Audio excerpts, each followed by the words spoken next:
Hello students, welcome back on Saran classes. So students, आज हम discuss करेंगे 12th क्लास का chapter number 5th, human capital formation in India.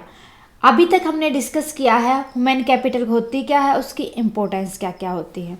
सो अगर आपने अभी तक वो क्लास नहीं देखी है तो प्लीज़ वो क्लास प्लेलिस्ट में जाके देख लें। आज हम डिस्कस करेंगे फिजिकल कैपिटल क्या होती है और human capital and physical capital के बीच में डिफरेंसेस क्या होते हैं। करते हैं क्लास स्टार्ट हमारी। फिजिकल कैपिटल, फिजिकल कैपिटल की बात की जाए तो जिस भी कैपिटल का, जिस भी असेट का अगर फिजिकली एग्जिस्टेंस है, मतलब जिस भी असेट को हम देख सकते हैं, छू सकते हैं, महसूस कर सकते हैं, जिनका हमारे प्रोडक्शन के ऊपर डायरेक्टली इफेक्ट पड़ता है, वो फिजिकल कैपिटल कहलाती है। देखते हैं। It refers to all those input which are required for further production. जिनकी हमें कहाँ पर जरूरत हो, वो इनपुट जिनको प्रोडक्शन के लिए हमें जरूरत हो, like plant, machinery, factory, building, raw material, etc। ये सारे के सारे फिजिकल कैपिटल कहलाते हैं। इनका फिजिकली एग्जिस्टेंस होता है, हमें दिखाई देती हैं सारी की सारी, और इनका इफेक्ट जो प्रोडक्शन के ऊपर पड़ता है वो भी हमें दिखाई देता है। इनके बगैर प्रोडक्शन करना पॉसिबल है ही नहीं। सो फिजिकल कैपिटल बहुत ही इंपॉर्टेंट होता है किसी भी बिजनेस को कैरी करने के लिए। सो ये था हमारा फिजिकल कैपिटल, मीन्स जिस भी कैपिटल का फिजिकली एग्जिस्टेंस हो और जो टोटली प्रोडक्शन के ऊपर इफेक्ट डाले। अब बात करते हैं differences between human capital and physical capital. क्या क्या डिफरेंस होते हैं ह्यूमन कैपिटल और फिजिकल कैपिटल के बीच में।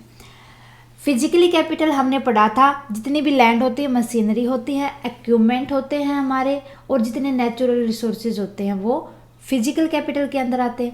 ह्यूमन कैपिटल के अंदर बात की जाए तो जितनी भी एक ह्यूमन के अंदर नॉलेज होती है, उसकी उस स्किल होती है, उसका एटीट्यूड होता है, और उसकी health and fitness, means education और हेल्थ को दोनों को हम इंक्लूड करते थे, वो ह्यूमन कैपिटल कहलाती थी।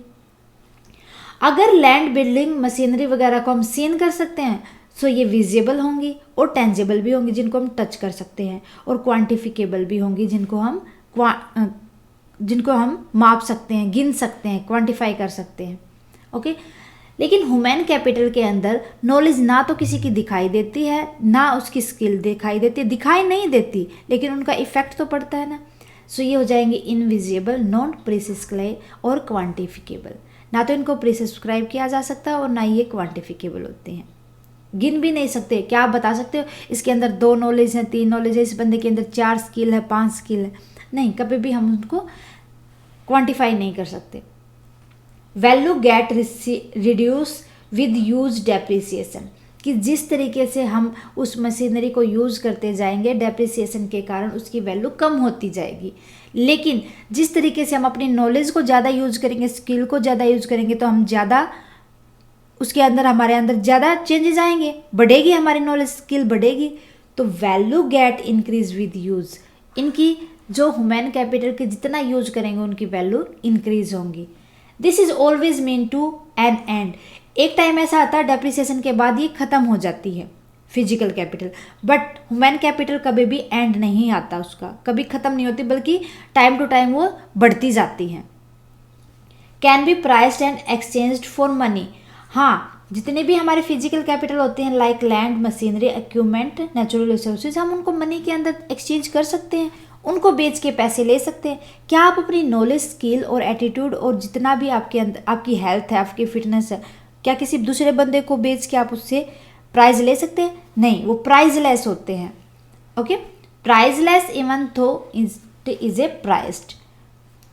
बात की जाए जो फिजिकल कैपिटल के अंदर कस्टमर और प्रोड्यूसर, वो अलग अलग होते हैं। चीज़ को बेचने वाला अलग होता है और चीज़ को खरीदने वाला अलग होता है। ह्यूमन कैपिटल के अंदर दोनों एक ही होते हैं, एक ही बंदे की चीज़ होती है, उसको यूज़ करने वाला भी वही होता है। क्या आप मेरी नॉलेज को यूज़ कर सकते हो, मेरी स्किल को यूज़ कर सकते हो? क्या मैं आपकी नॉलेज और स्किल को मैं खुद यूज़ कर सकती हूँ? नहीं कर सकती। आप यूज़ करने वाले भी आप ही हो और उसको बनाने वाले भी आप ही हो। ओके, सो ये भी डिफरेंस हो जाएगा इसके बीच में। अब बात की जाए stock get exhausted with use. Stock को अगर यूज करेंगे तो एग्जॉस्ट मीन्स वो खत्म हो जाएगा, लेकिन ह्यूमन कैपिटल के अंदर नॉलेज और स्किल को यूज करने के बाद वो कभी भी खत्म नहीं होगी।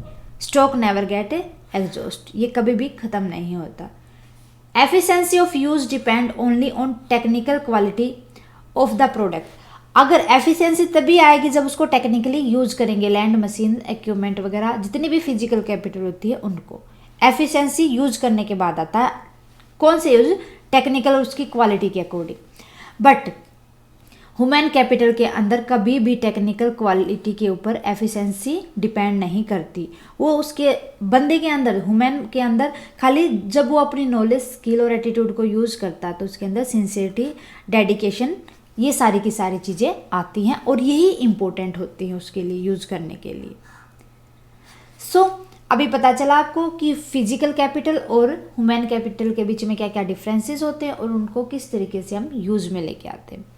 स्टूडेंट्स, उम्मीद है कि आपको अच्छे से समझ आया होगा। इसी उम्मीद के साथ मिलते हैं नेक्स्ट क्लास में ह्यूमन कैपिटल और ह्यूमन डेवलपमेंट के बीच में डिफरेंसेस को लेके। स्टूडेंट्स, आप हमें कमेंट करके बताएं आपको क्लासेज कैसी लगी। साथ के साथ अगर क्लासेज अच्छी लगी तो लाइक करें, अदर स्टूडेंट्स के साथ शेयर करना ना भूलें।